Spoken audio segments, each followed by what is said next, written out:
Hello everyone नमस्कार good morning. तो मु भाविली गोटे स्टोरीटे कहबी।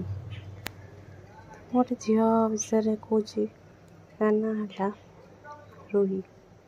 रूही बहुत सादा सीधा सिंपल झीलटे। सी तार ग्रेजुएशन सारी ग्रेजुएशन सारिकी कॉम्पिटिटिव पढ़ु थे। सेतबेले ता साथ देखा हुए रौनकर। रौनक से तार कथबार्ता चले। तो रौनक गोटे एमती गोटे प्राइवेट कॉलेज रे पढ़ु थे पे जिते रौनक रूही से कथा से जानते ये झीलटा बहुत सीधा साधा सरल। तो रौनक रूही को माने मैरिज करने प्रपोजल दी।